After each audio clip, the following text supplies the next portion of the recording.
Hey y'all, just a small update. Y'all ready for a shameless plug? Good, because I have something in store for you, man. I have SCHMUCKS I have posters for SCHMUCKS episode 1 and 2, and they're up for only 1 week at sharkrobot.com/psychicpebbles. So you can get them if you want to, they're there if you want. If not, just enjoy the podcast, and please put a smile on that little face today.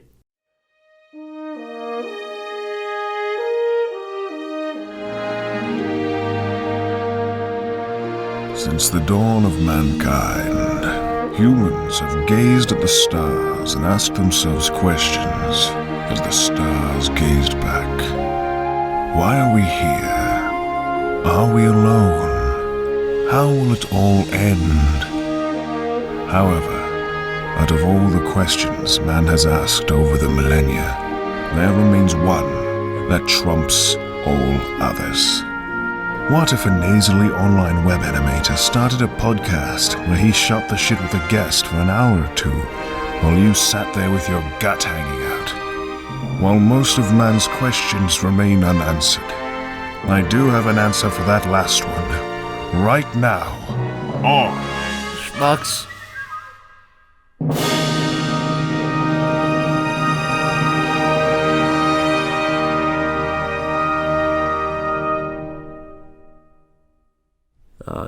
Hi everybody, welcome to the new episode of Pedophiles Anonymous.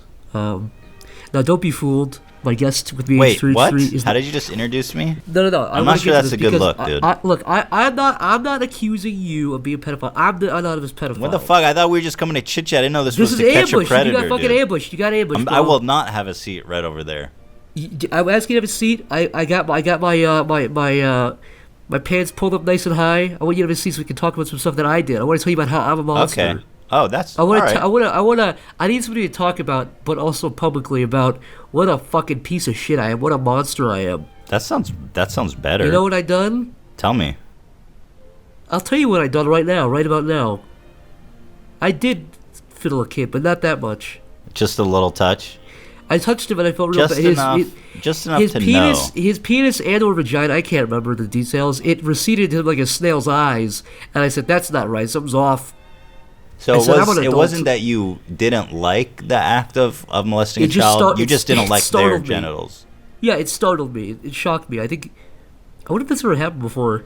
I think there's someone. I wouldn't be surprised if someone from the FBI actually came to your house as a result of this conversation. If any men in black knock on my door, listen, FBI, it's not real. I've said a lot of terrible stuff.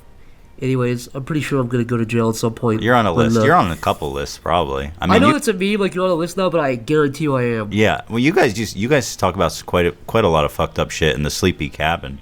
We didn't hold back very much. By the way, just on this topic really quick, and we'll go to the actual thing. Is it an irrational fear that I have? It's not a huge fear, but it's a tiny fear. It's a real one. Mm-hmm. And I think about it like once every 3 months. I have a fear that I was molested, but I don't remember, that I just like repressed it. But the thing is, there's zero indication that I was ever molested. Like I didn't have any family friends that were weirdos. I had no Uncle Tim or something, you know. But I have a really weird fear that I was molested at like age 5, but I just repressed it. That's fascinating. So, because how would you know, right? Well, I mean, the fact that you're obsessed with it, you're asking, is that unusual? I mean, no. It's not obsession. I just thought it's a passing thought when I'm in the shower. You're sitting there in the shower. You're washing yourself. It's hot. You feel dirty. Yeah, you're disgusted. You hate yourself. I'm seeing the dirt hit the drain. The bottom of the drain. Well, how does that affect you? Do you feel like a victim of abuse? No, I don't. No, I that's the weird thing. I don't even feel like bad because it didn't happen probably. But I just wonder, like, what if it did? Well, dude, if you're repressing memories, what else did you repress, dude? Maybe I'm not repressing. Maybe I'm open. Maybe I unrepressed the memory that I repressed it. You know, that's even scarier. You unrepressed it? No, I didn't unrepress anything. Don't get me wrong here, but I'm saying, what if I unrepressed the memory of me repressing the memory? What if I know I repressed it and dude, that's being unrepressed? I don't know if there's that many levels to it, dude. This is Inception 2, right here. I'm gonna sell the script. The guy gets molested and he lies to himself so much. That'd be a fun twist. That'd be a fun twist on the popular franchise. That actually be a good M. Night Shyamalan film. It turns out he was molested. The huge twist is just that he was fucking absolutely Some guy stuck a finger in his ass for like 2 seconds. That was it. But that was the whole movie. And then they plant this idea in his head that it's okay, and then he becomes a molester. Then he perpetuates the cycle. That's just fucking real. That's just real life, man.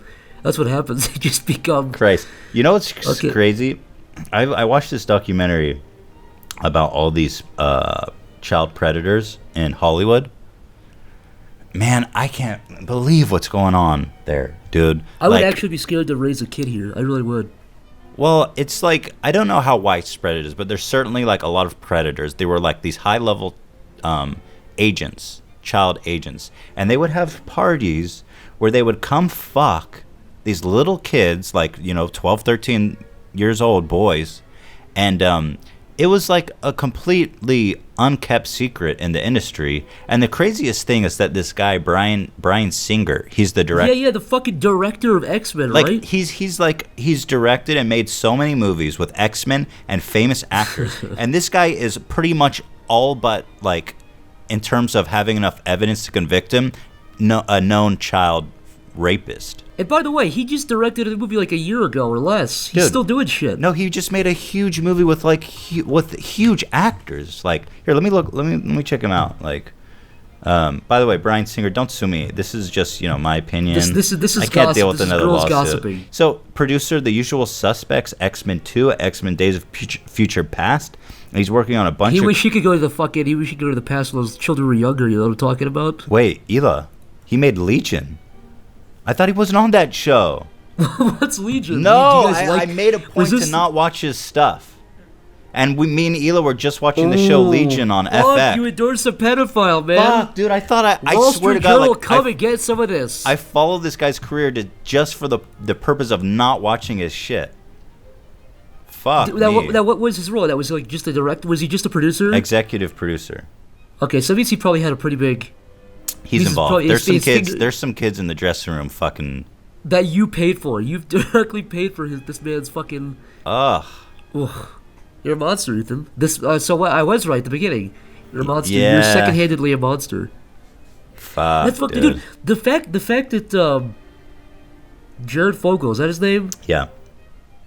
For some reason that sounded wrong to me. It didn't sound like his real name. That sounds like a fake name to me. Anyways, that's him, the fact right? that he got away with it for that long... Dude, and like they caught him so easily, right? This one lady was just like, "Hey, Jared's a pedophile. I'm gonna fucking ring him up and ask if he wants to fuck some kids." And he immediately gets his dick out, starts jerking off, and acting like a fucking weirdo. It's like a bad Wile E. Coyote cartoon. Yeah, it's like a bad Roadrunner cartoon. It's like you fell for it that easy. Also, if you listen to the audio, like her, like a year or two or whatever in of her faking it. She still sounds like she's faking it. It sounds really obvious. Dude, first of all, those recordings, guys, are so disturbing. I honestly can't recommend anyone to listen to them. But if you do, I mean, check them out. They're pretty fucking interesting, to be honest. But if you do, you can hear the disgust in her voice. That's what I mean. You can tell she's like, she's disgusted. And again, that's like a later call, too. It's not like an early on one. That's like a later call. The fact that Jared was just like, couldn't hear the disgust and was just, he was literally jerking it on the phone as this lady talked about diddling kids, man. Yeah, what would you let me do to your little daughter?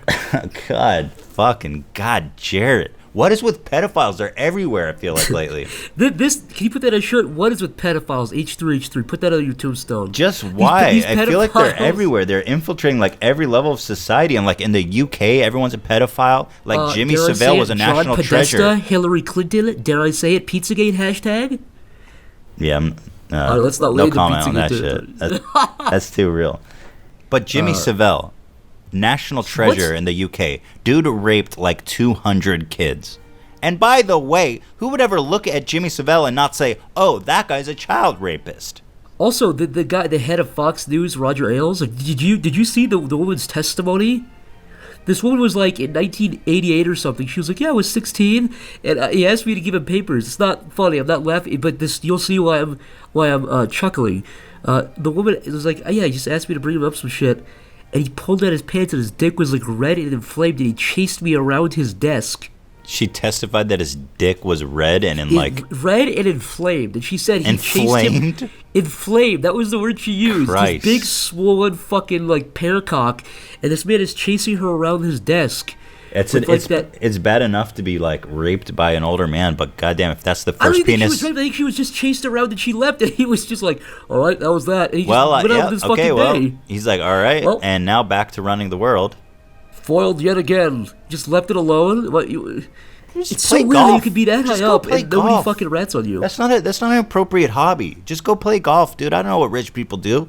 Go fucking, buy an island. Don't show kids your inflamed cock. And chase them around with it too, like you're scaring your little sister with something. What if you're having to chase somebody? First of all, probably stop. Probably knock it off from having that play. I think it's a pretty good indicator. Clearly. If any sexual interaction requires chasing and capture, probably not very good, Roger Ailes. Well, anyway, speaking of child rape, what else we got on the roster?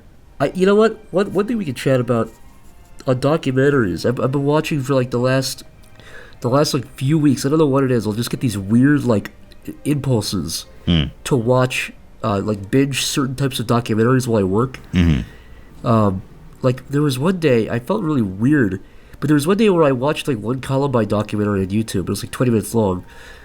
I was like, oh, that's. I was like, if you really fucking think about it, and that's not too controversial, but Columbine is really weird. It's a really weird event. There's not a lot of like documentaries on it. Really? So there's one day where there's only like 4. There's probably 4 Columbine documentaries. How many were you expecting? Like 12? Like at least 12? Like at least 12 Columbine documentaries. I feel like I felt like I was getting to the pool and I dove in and it was like 2 feet deep and I was like, oh. Do you feel like each documentary had it? Like, would you watch 12 documentaries about Columbine? I would watch because each one it was a little bit different. Just had a little extra spice. But I spent like 6 hours and I just watched every Columbine documentary and I felt bad that I craved more Columbine documentaries. I need more of this shit in my life. It's just so weird if you really like think. It's like the JFK assassination. If you see like one, that's fascinating. If you see one thing about that, you're like, I need to see more of it. I need to see like more. There's got to be more info. That shit is fascinating. This guy's fucking head just came off. Well, yeah, the Columbine shit is fascinating too in its own way. I hate watching that shit because it makes me feel so bad.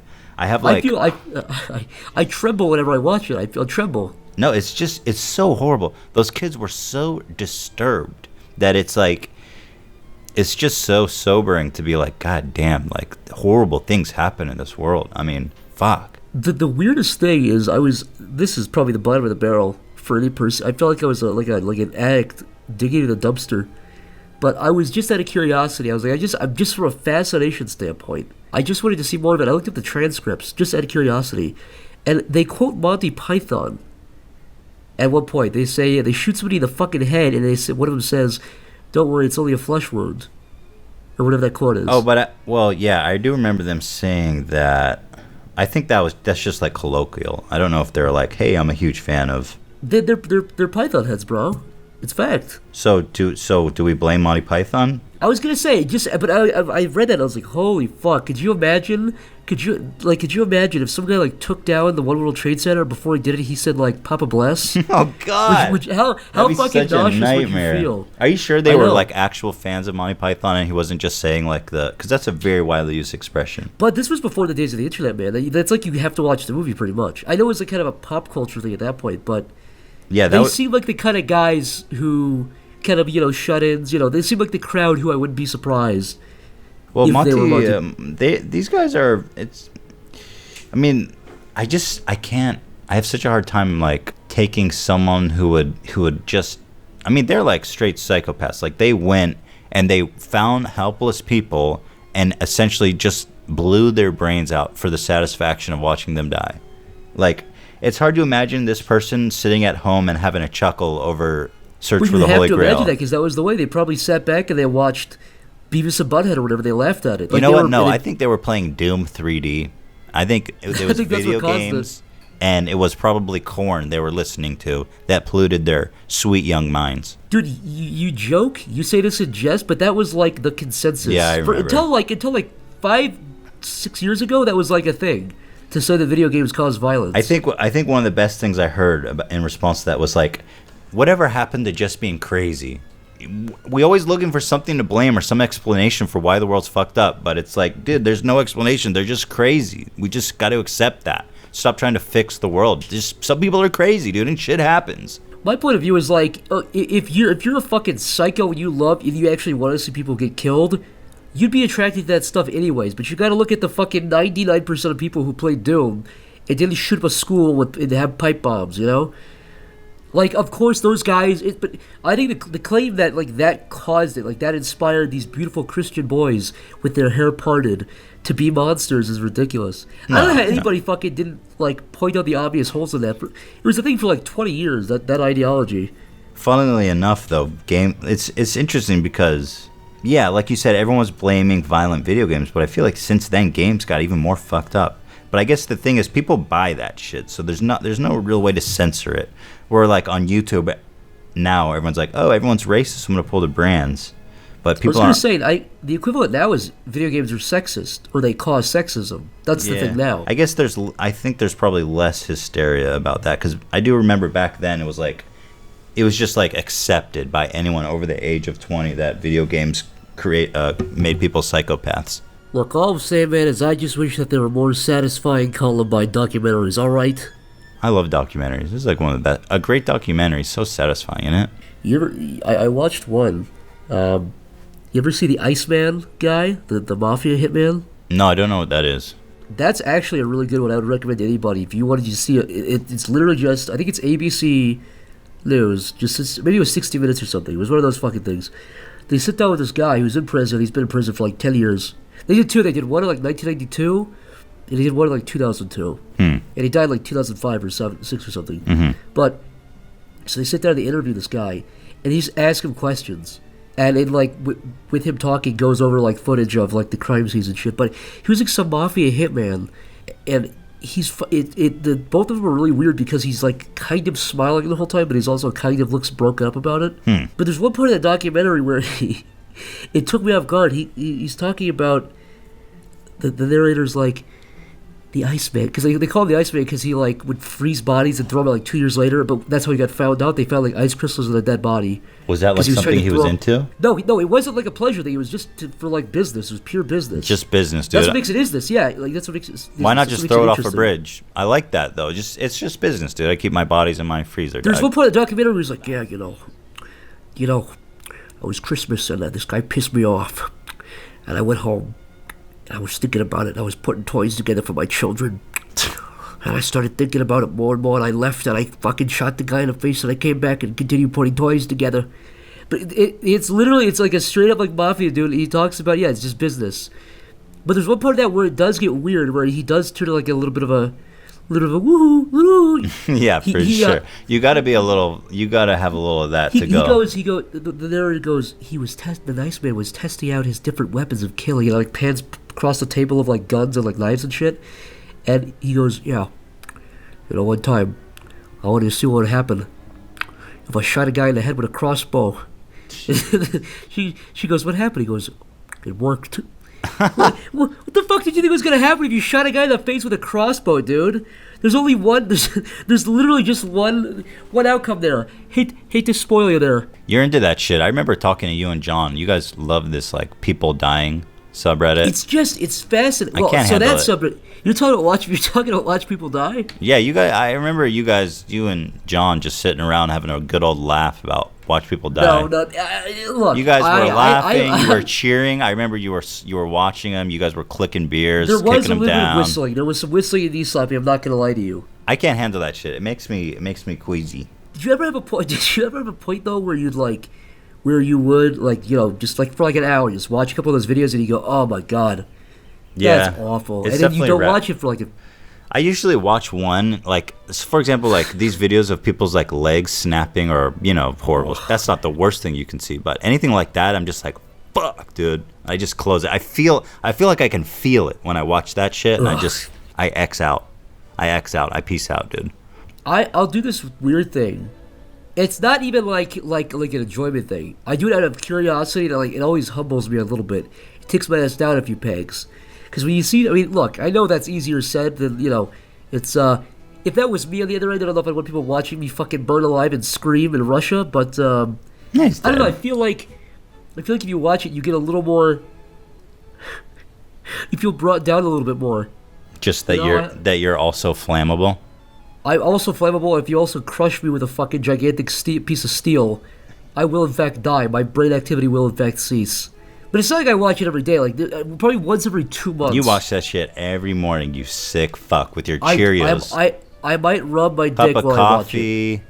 a bowl of honey nut, and a man burning alive, dude. A man's fucking head getting sawed off by ISIS. A little boy shooting. There's a video of a 5-year-old, where ISIS gives him a pistol and makes him shoot a guy in the face. That's healthy. Or is not a good, yeah. But I'll tell you this much. Yeah. I don't get why on some of these sites there's like porn ads on the sides. Now, on like the ISIS beheading? See, I've never been to an ISIS beheading site. I'll tell you why. As someone who's been in marketing, I'll tell you why. It's the only ads they can get. I was going to say, is it that, or is it... Because there is like a weird quasi-fetish. You feel like you want to watch someone get beheaded and then go jerk one out. I felt it's like the full circle. I feel disgusting if, like, God forbid I'm watching one of these videos. I'm so sorry. I'm watching one of these videos of a guy getting knifed in the head. Disgusting, horrible stuff.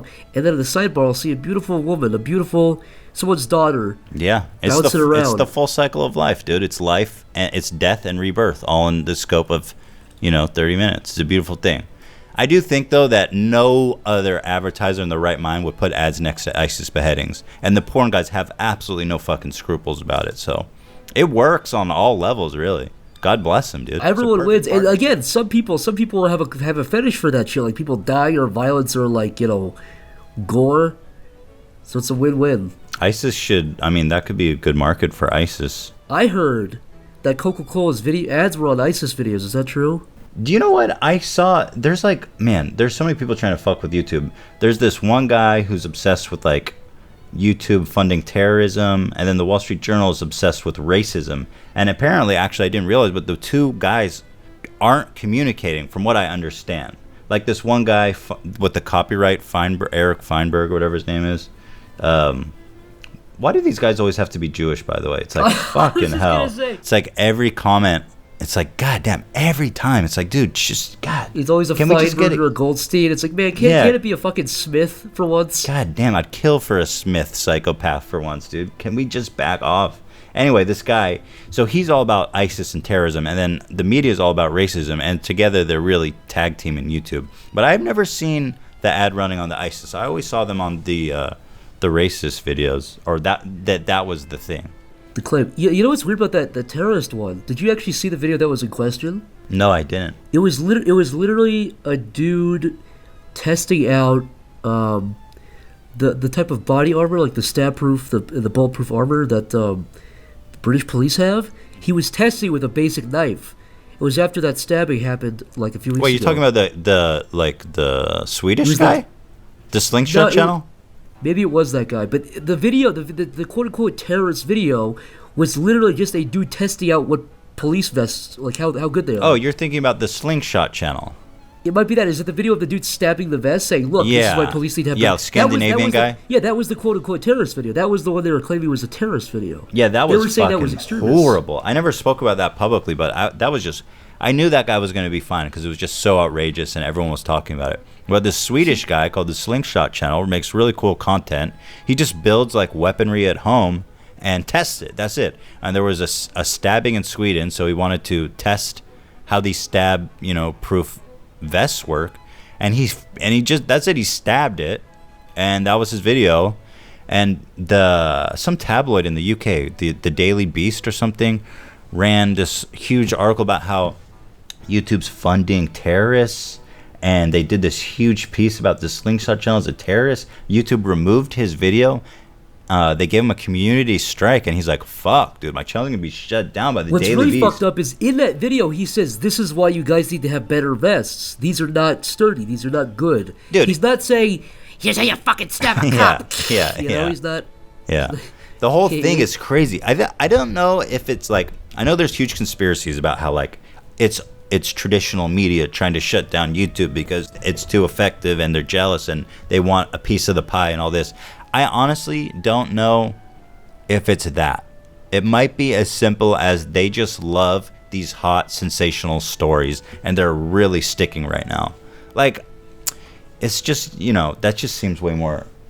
Either way, it doesn't matter. It's happening. I would say it's probably a little bit of both. I mean, just objectively speaking, by the numbers, you look at a place like the Wall Street Journal, they're hemorrhaging money like crazy. It's just a fact. So I wouldn't be surprised to a degree. The notion of them like coming together in a boardroom, being like, "All right, I don't think I believe." I mean, I don't know, but like they obviously are going out of their way to shit on YouTube. That's for sure. But I think I just think they want the clicks. They love the clicks. Like I said, I think it's a little bit of both. In fairness, too, I don't think. Well, I was gonna say they wouldn't report on something if there wasn't a story, but that's not really even true. Like the vest guy, that's not really a story. It's just made. But the worst part is, though, this is true. When people write about stuff in the press, it almost always they have like some sort of, I can't remember what it's called, but they have some sort of like circle or like circulation of a story getting passed around. So if the Wall Street Journal writes about something, there's a very, very good chance that the New York Times and go down the list. Yeah, I mean, when that PewDiePie shit happened, it was on every major publication. It was shocking, man. And again, I don't think I would chalk that up to collusion per se, but I would definitely say they also did not write about it. They also didn't not look into it, didn't. The thing that really troubled me about that, I mean, I've talked about this so much, but just something so simple as they accused Felix PewDiePie of doing a Nazi salute, right? They wrote that he was doing a Nazi salute, and everybody fucking reported that, okay? And Felix comes out and he's like, I was just putting my hand off camera, and they took a screenshot and said I was doing a Nazi salute. That's a fucking bullshit, dude. And they never retracted. They never corrected. They also specifically took, they had to have watched the videos. Oh, that's why I think Felix actually has a really strong case of defamation, because defamation is not just like saying something incorrectly that hurts the reputation. You have to be able to prove that they purposefully did it to misrepresent them and hurt their reputation. It has to be what's the word, what's the word, Hila? Like intentional lying. Yeah, like very intentional, willful lying. So, for example, the fact that they made this compilation and that they looked at all of his videos by evidence that they put this compilation together is like one of the best points in favor of Felix suing them for defamation, because the proof is right there. Like a second before the footage they cut out takes place, it's him. It's like complete pretext and complete context of him going, "Oh yeah, fuck, what this is, fuck whatever," and they took it out of context. Defamation's like one of the videos that they took out of context was him making fun of the fact that he was being called a Nazi. Yeah, exactly. And I mean, that would be like if I called you like a racist and you did a video where you're like, "Oh, time to go burn a cross," and somebody took that footage out and said, "Look, Ethan wants to go burn a cross." It's like, no, that's literally the opposite. That's exactly what happened. Also, he really seemed to have won that little kerfuffle, I think. I mean, I don't know. I feel like, at least PR wise, I mean, like the main public, at least. I'm not sure that's true. I don't agree with you. I mean, on YouTube, everybody knows that That's a good that point. was It's probably bullshit. just a bubble thing. But You're we're probably talking right. about the mainstream media. We're talking about the New York Times, the Washington Post. Every major newspaper ran that shit, and people like my parents and anyone over the age of 30 who doesn't spend time on YouTube, I don't think ever got the record corrected. That's true. At the same time, though, like that video, his response video, did get like millions of views. So the people who are looking for both sides. It sucks, though. It does suck. What can you do, dude? Shit is crazy. I feel like the world seems so unstable lately, dude. It's crazy, man. I'm waiting for it all to fucking implode. Ay. Hey, everyone. I hope you're enjoying the podcast so far. We're going to take a really quick break and hear from our sponsors for a second, because without them, this wouldn't be possible. Thanks. Hey everybody, this is Michael Cusack from Michael's Cool Hat Emporium. We sell all the best hats, all the cool hats. I have to say first though that there is somebody out there trying to sabotage me. He is selling very cheap, inferior hats. Do not buy from this man. This man is a fraud. He will steal your bank details. It's a very long story, but this man has caused me so much stress over the years and misfortune. He is a sociopath. Do not buy from this man. Buy from me, the real Michael's Cool Hat Emporium. Thank you very much and God bless. Thank you. You know what? I have a good topic. Not a lot of people know. Maybe some people know this, but you were gracious. You and Ela were gracious enough to let me stay with you guys here as I ventured out here to the great old West. So I thank you for that. But I was also with you guys on election night. Now we won't get too much into politics, but I just want to say, wow, that was a surreal. Short story, funny story. I will never forget. I remember I woke up. It was like a Christmas morning day. I woke up at like 9 or 10. I was like, all right, today's the fucking day. And I remember I looked at the results. It was like super early results. And Florida and New Hampshire were both red. And I walked to your guys' office and I was like, he's gonna fucking win. And then we were like, no, he can't win. Because there was a weird thing. You and I were going back and forth. We were going, no, there'd be days where like, he's gonna fucking be president, dude. And it would be like, no, he can't. Well, there was like a feeling in the air. I think we were both feeling. It's like, is this gonna happen? I think. I think we felt it. I think we both felt it for like a majority of the time. But then there's like a week period right before the election, like less than a week or a week. Yeah. Where, we were like, no, he can't. It's not gonna happen. Yeah, we were like, is this gonna happen? No, this isn't gonna happen. But that night the morning of the election, everyone was like, 99% chance to win Hillary Clinton. So we were hanging out over at Justin's house, just having some soda pops. Yeah, having a good time, and it was just a fucking landslide the whole time. Not that I really honestly didn't care that much that he won. It was more just the surprise that it was just so unexpected. At that point, I think the general consensus for everybody there was like nobody voted for him in that room, in that house. But the consensus was like, all right, he won fair and square. Let's see what he's got. Let's go. So what do you think, Zach? How do you think he's doing now? Now that the cards have been laid out. Okay. I think a fair way to judge any president is at the end of their term. I don't think that's even too like wishy-washy. Like I think everybody who shat on Obama, I think they're gonna look back and I think they're gonna realize he did a pretty damn good job. I think that's a fair way to judge anybody's job, is to wait till they're done. If the world's still fucking turning, if the U.S. is not a fucking parking lot. I gotta tell you, I saw George Bush on was it Jimmy Kimmel? And I was like, man, I love this guy. I love George Bush. As a dude, fucking George Bush. He's got a lot of character. He's out there, dude. You know, he's like painting. He just made a book of portraits. He's drawing portraits of veterans. And I'm just like, dude, this guy is fucking dope. I want to hang out with George W. There was a while where he was painting world leaders. He like painted a really strange image of Vladimir Putin. But a strange, not as in like it was bad. It was just it's a George Bush painting of fucking Vladimir Putin. Yeah, it's pretty weird concept. That's as weird as it gets. Yeah. The thing that I love about George W. was like, that guy caught more shit than possibly any other president. Like people goofed on him to the most extreme level possible. And that guy took it all with grace and class, man. I remember when he was talking about it on Jimmy Kimmel. And he was just like, it never bothered me. It never bothered me because it's essential and it's necessary to have a healthy democracy. And it's just the way it goes. And I'm like, God bless you, dude. God bless you, George W., you fucking half-wit. I was going to say, it's weird. If you go back and you watch like debates with that guy, like him doing like presidential debates, he's pretty articulate, but then you watch other shit where he's just a total dummy. I don't understand what his... I think he's very intelligent. He probably has some kind of like dyslexia or some shit. I was going to say, he's got to be dyslexia or something. He's got a little touch of...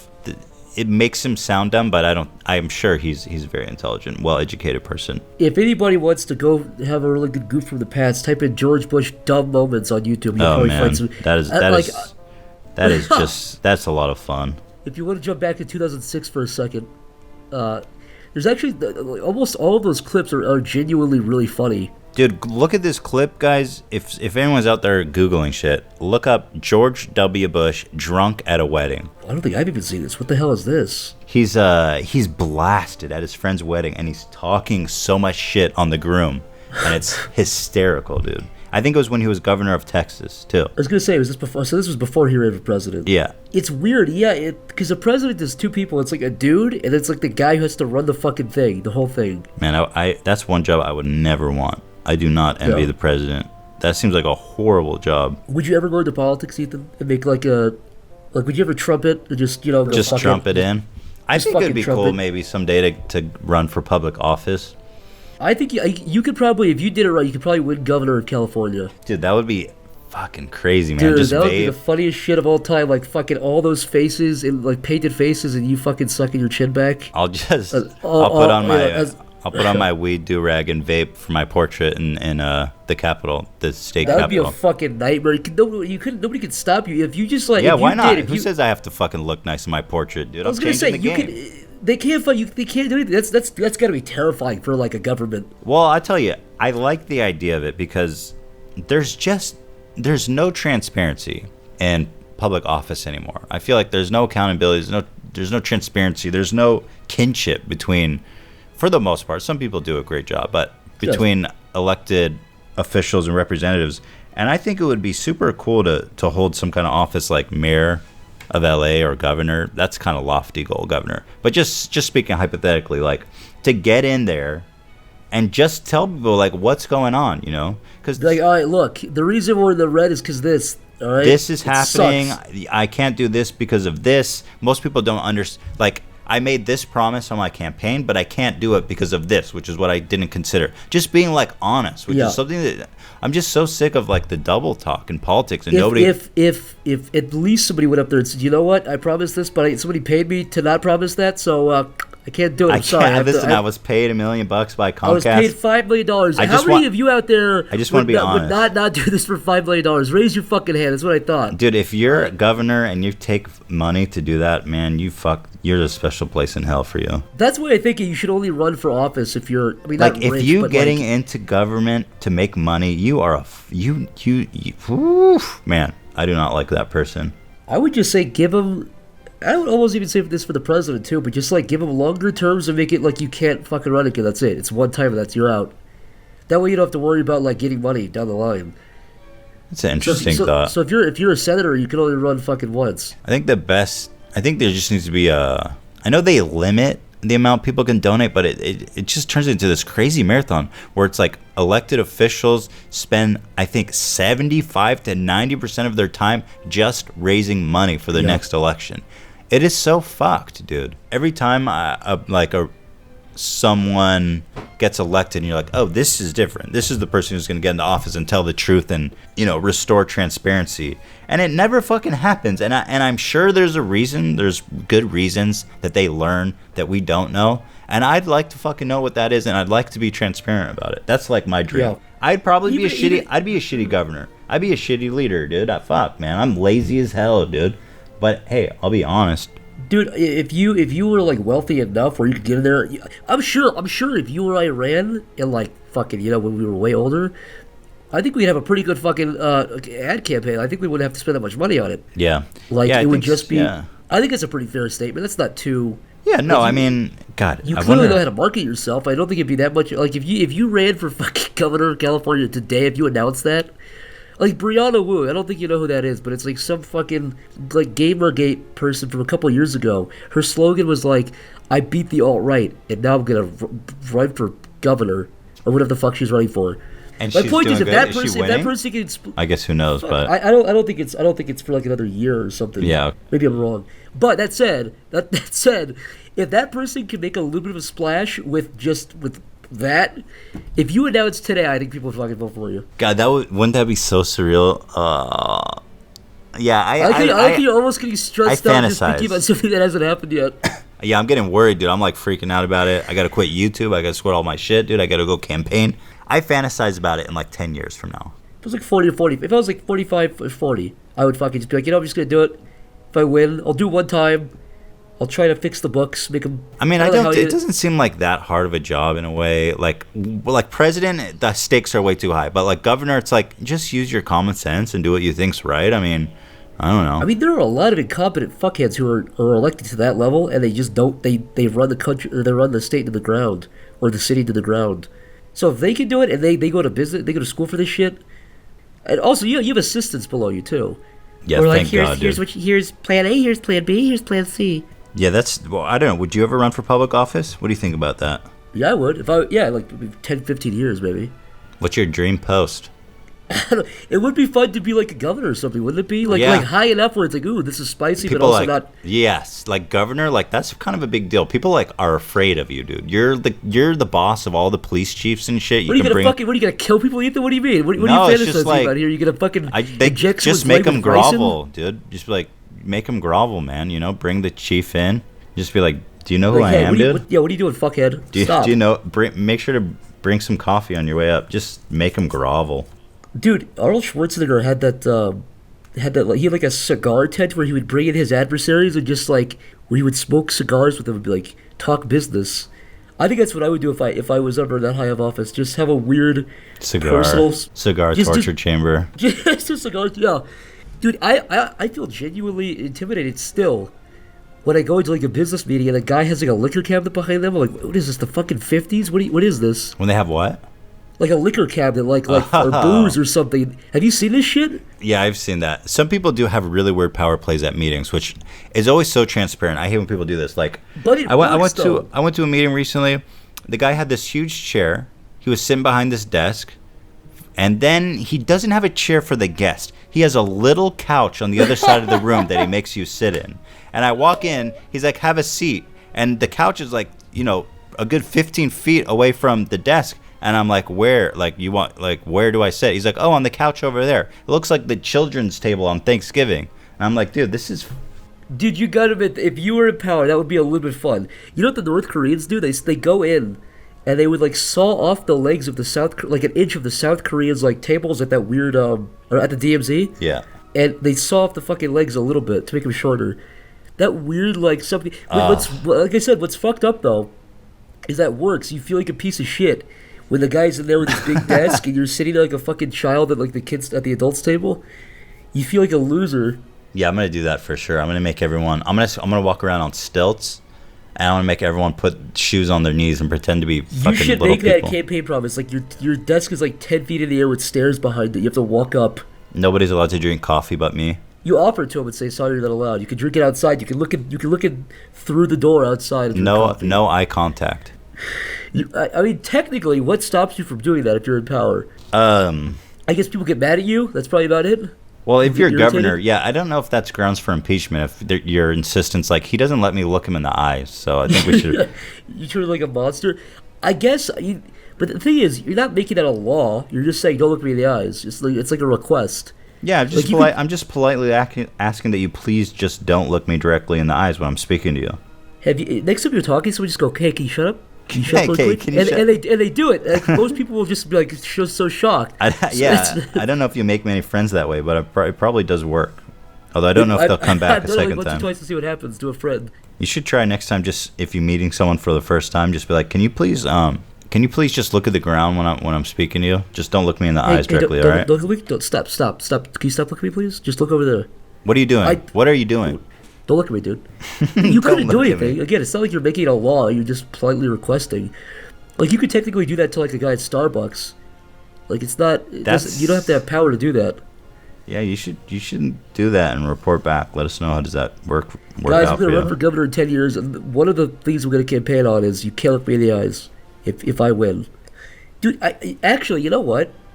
The reason I thought I would run probably 10 years is because when I walk around here in California where I live, and I always fucking see these signs that are designed graphically by like a 5-year-old. It's like MS Paint shit, and it says like "Re-elect Tom Dickinson," and it looks like a fucking disgusting Microsoft Word thing. Which I know these guys are like 65 years old, but that's my point. If you just had a really good like sign and a sweet website, you could spend like $1,000 in advertising and fucking be elected pretty easily. I think. Maybe I'm wrong. Maybe I'm totally fucking wrong. But it just. Yeah, like try that, dude. It'll be a great like documentary social experiment. $1,000 and a programmer. Let's get elected. I'll tell you what, Ethan. If you run, I will be. You'll one make of your my advisors. website? We'll do it. I'll be an advisor to you, and we'll just fucking run. You should have a budget too. That'd be fun. That'd be really cool. $1,000, dude. Make it a reality $1,000? show. Just to make a mockery of the whole post. Just $1,000 That in would a actually be dream. really cool. If it was like $1,000, that's all you get. And you have to like see if you win. I think you could probably do it, honestly. You know, if I just win, I become governor and I just go back home and start doing YouTube videos like normal, and I just don't even like go to You work. just fucking neglect the You get Just impeached don't even immediately. go to work, dude. Just be like, cool, I won, I did it. Now, anyway, back to YouTube. And now, it's time for some questions. Okay, so let's just go into it. Now, I'm going to ask every question. You can feel free to, if you don't like a question, you can say, oh my god, I actually puked a little bit right there. I could say that? Sure, I'll replicate that. Alright, so anytime you don't answer a question, I'll just play back that audio. Puke in my mouth a little bit. Great. Yeah. Alright. Johnny Oniful asks, do you still talk with Hugh Mungus? Is he doing well? Oh, dude, Humongous is the best. Speaking of public office, you know he's running for city council in Seattle. Holy fuck, And well, if you're in Seattle, vote for him. I swear to God he's going to win, too. Here's the thing. Humongous is the greatest guy. He texts me, he checks in. He's like my second dad. He's Uncle Hugh to me. He seems like a genuinely sweet guy. For real. He really is such a great guy. Like, that guy received something like $150,000. Dude still drives his same shitty truck. He's still out on the streets blowing leaves. I mean, this guy is a real salt of the earth dude. Doesn't he have a giant ass whale in his car or something? Yeah, that was a strange one. He had this whale. That's a weird one, dude. I don't even know how to approach that. But he was trying to sling this weird whale when shit was tight, and Is there an image of that online somewhere? Or is that like a private? That's not private info, is it? No, it's not private info. He told me that story because I was like, "What's with the fucking whale?" Because people kept snapping photos of Humongous around Seattle with like a Shamu replica in the back of his truck. It's just bizarre sight. Apparently, it's used. The explanation is interesting. It's used to scare off sea lions from destroying endangered habitats off the coast. Oh, okay. So it's like a scarecrow in a way, where they put it to protect, like. Does that work? Yeah, apparently it works. And that thing was in the water for like 5 years, and they retired it, and somehow Humongous got his hands on it. You acquired, of all you people, acquired it somehow. and he's trying to sling it, man. But you know, times were tough, dude. But now he's killing it, dude. Well, applause. Golf clap to Humongous for being a good boy. All right. James McGuines asks, repeating the question I asked John, but it applies here as well. If you could each instantly have any job in the world, are there any that would make you quit YouTube to pursue? Any job in the world. Like if Gosh Almighty came down with his big pretty blues looking at you, batting his big eyelashes around, and said, Ethan, my son, I will give you any job right now that you could ever dream of. CEO of Papa John. You'd actually do that. Yep. If I could take over West Coast Customs and work with DMX or Exhibit to make custom cars. That's an interesting one. I didn't know that side of you. That's genuinely something new. Oi Slamburger, is it Ol or Oi? I'm fucking blind as a bat. What's that I think name? it's What's the last name? Ol Slamburger. Slamburger? Slamburger, dude. Hell yeah, I like this guy. If I saw a restaurant called Slamburger, dude, you need to open a Slamburger restaurant chain right now. Shit, that's a fucking good name. His question is, what are some outlets you might trust for news? One of mine, for example, is Secular Talk. Honestly, I don't really read the news. I'm an ignorant fucking loser. I don't read the news. I don't follow the news. I find that it's depressing. I find that it doesn't. I don't recommend. I'm not endorsing this. I think it's horrible, and I think I'm a very ignorant person. But like, it's just not something that I necessarily always go. I will say I do listen to NPR. I like NPR. I like Morning Edition. I like Weekend Edition. I love talk radio news. But in terms of like, you know, I don't have cable television. I don't have newspapers. I'll put on NPR. That's what I say. I like NPR. Also, there's this really obscure newspaper run in Lebanon that's run by Hezbollah that is really, really good. I think it's called the. I think it's what it's called. That one. I think it's called. Yeah, I like that one. I like the. What was it? Do you remember the name of the paper that Kareem worked for? It's called like In the Oven or something. I don't remember the name of it. That sounds like a retrospective, like autobiography. Yeah, it's great. Check that out. Of a Jewish pizza man. Yeah, yeah, that's very unbiased. I would say my thing is, I would say try to read all of the news sources, and that's not even a joke. I would say try to read Fox News and CNN, and the truth is always there, somewhere in the middle. I would just say if you're gonna read one, try to read them all. All right. Hobo Joe Pizza says, "Hey Ethan and He'll love your vids. Anyways, what was the scariest experience you guys ever had?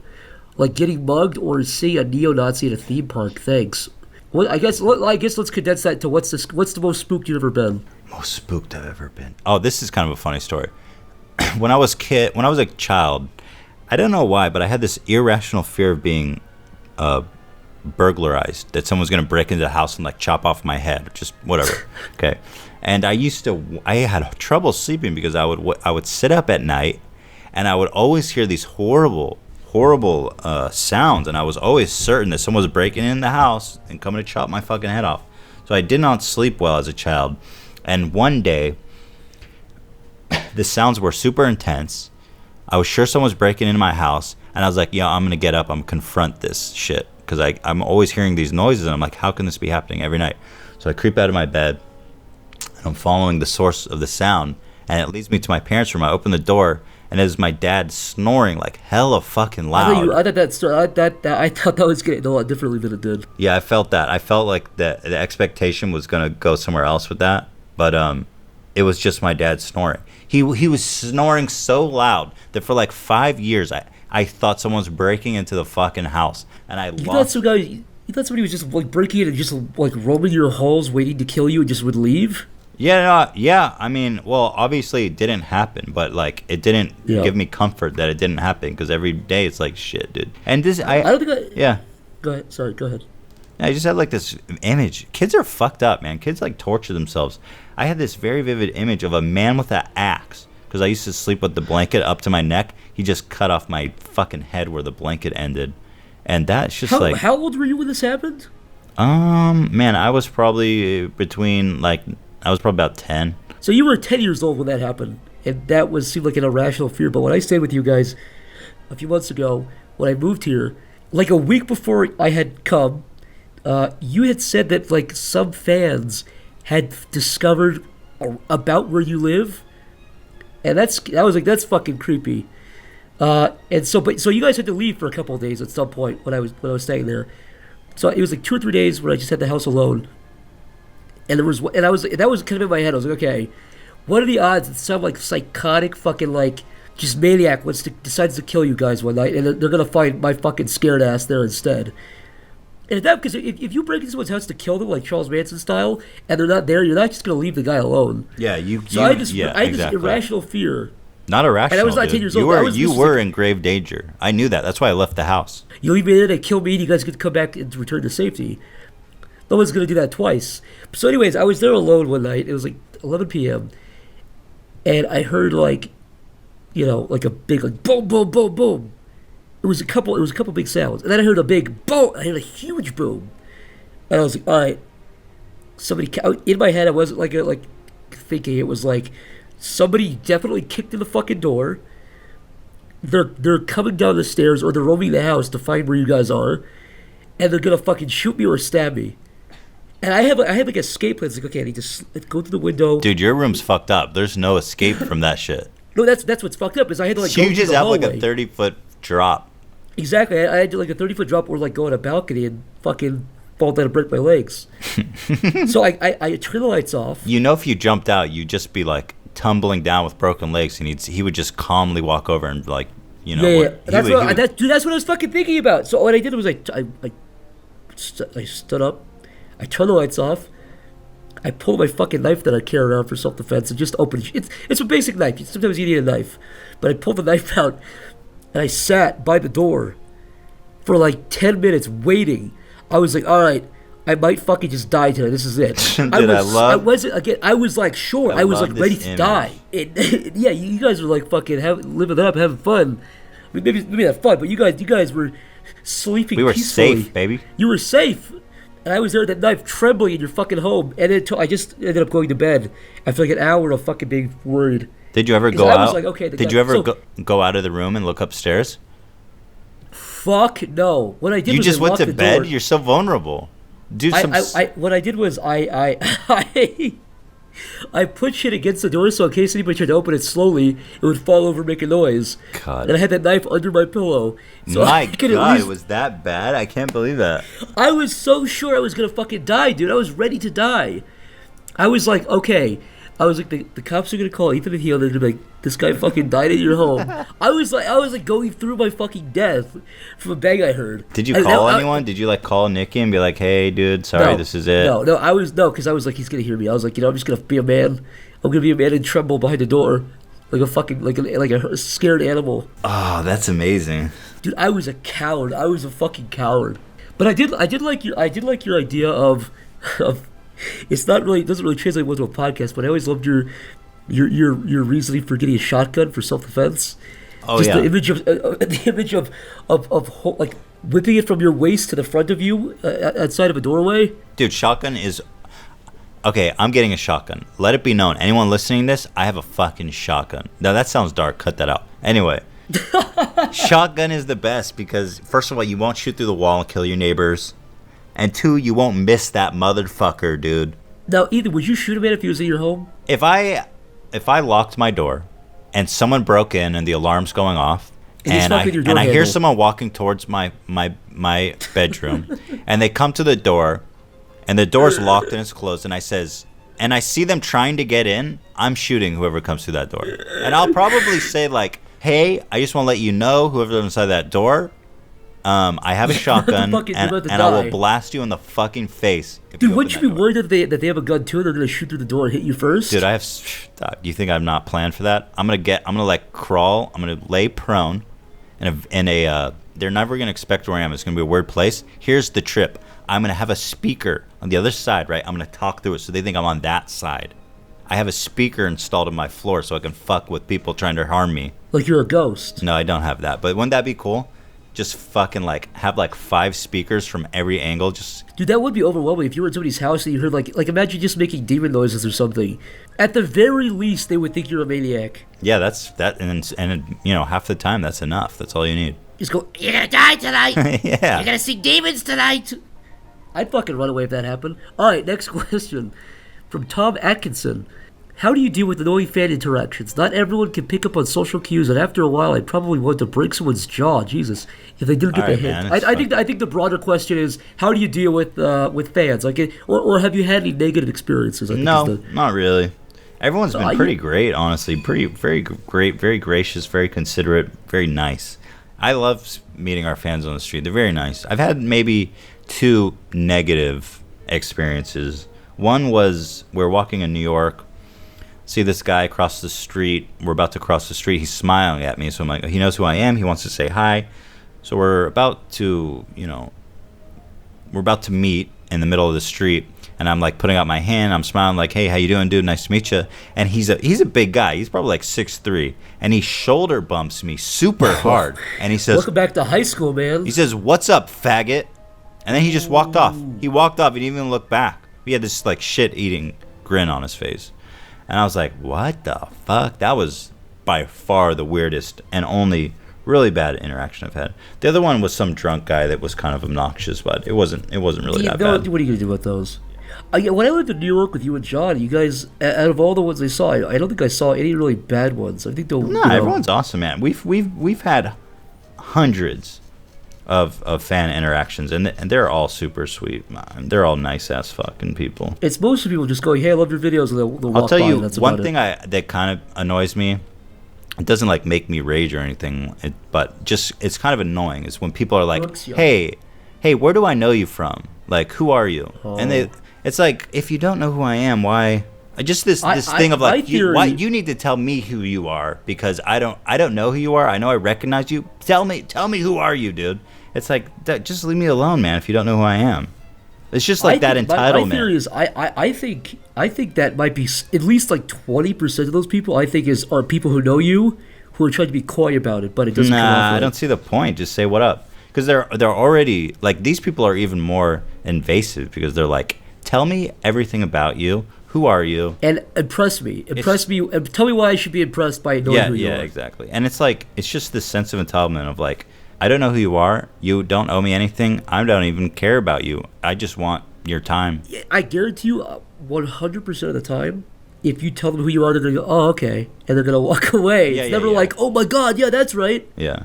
Well, yeah, because if they were fans or cared about you, they would know who you are from the beginning. So they're already like not the tightest people in the world. That's a good answer. Okay, lightning round. This is really truly. I'm Costalong asks, where do you see the future of entertainment for both independent online creators and industry professionals? Like, where do you see entertainment going? You see it blending, becoming one thing. You see TV and internet becoming one thing. I don't know. It's like, I think in definitely a lot streaming, a lot online. Askel asks, how did you, Ethan and Hila meet, or how did you meet Zach? That's 2 questions. I guess answer either one. Met Hila in a Holocaust museum in Israel. There you go. Hunter Gross asks, what dish from Israel or a Jewish... What dish from Israel or of Jewish descent should everyone try? I would definitely recommend mafrum, which is fucking delicious. They take ground beef, season it, and then stuff a potato in it, and then they cover the potato with the meat inside in bread, deep fry it, and then smother it in tomato sauce. That is fucking sinful. Next question, dude. That shit is real, though. Joey Gallagher asks, what's one meme you guys unexpectedly started that surprised you? I'd say our entire YouTube channel.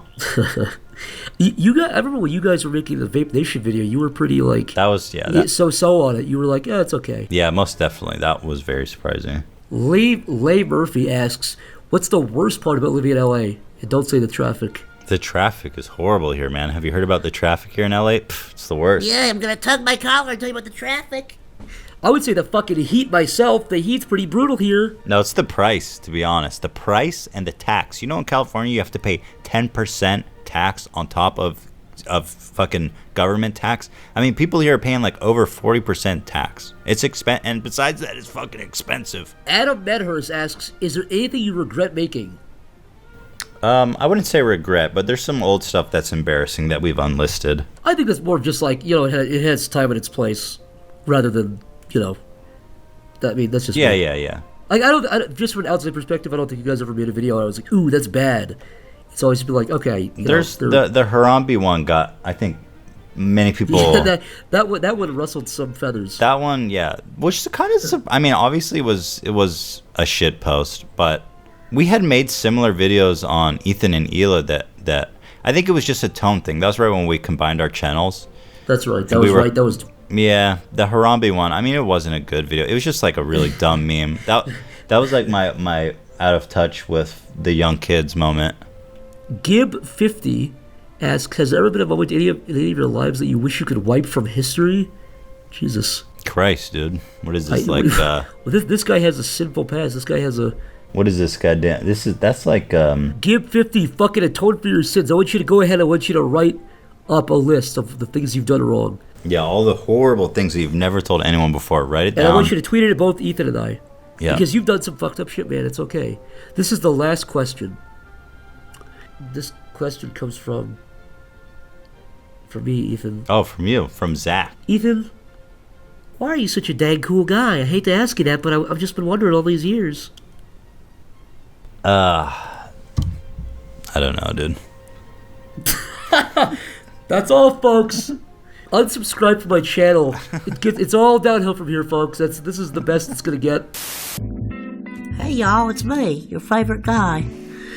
I'm just here to say thanks to, first of all, y'all for listening to this.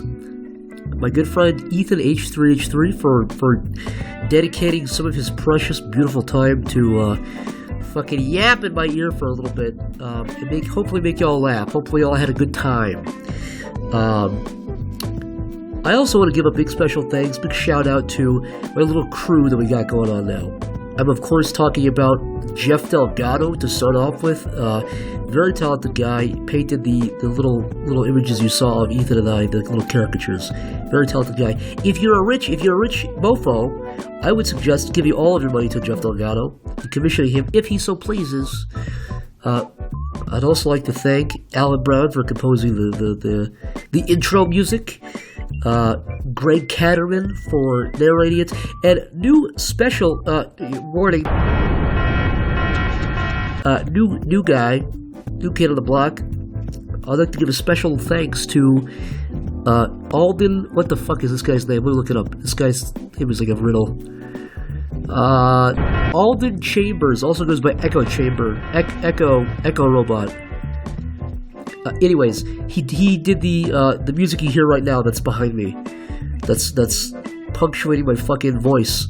I want to give a giant special thanks to all my patrons, especially all those y'all who are donating, something crazy like over $10. That's ridiculous. And everybody's questions that you heard near the end there were people who were paying over $25. So special thanks to all of those guys. I'm gonna name you guys by name. To all the schmucks, I'm talking about Johnny Anifo, Old Slamburger, Brandon Ruff, I'm Costalong, Mr. Chris Wood, Clockwatcher, Chris Mitchell, Pencil Shavings, and James McGuines. Thanks to all you guys. But wait, there's more. I'd also like to give a huge special thanks to all the bozos out there for the over $50 tier. I'm talking about Dean Hubbard, Rowery Harding, Hobo Joe Pizza, Jace Baker, Classy as Clay, I'm getting lightheaded, Colbain Mani, Isaac Perry. And to everyone else, I appreciate it.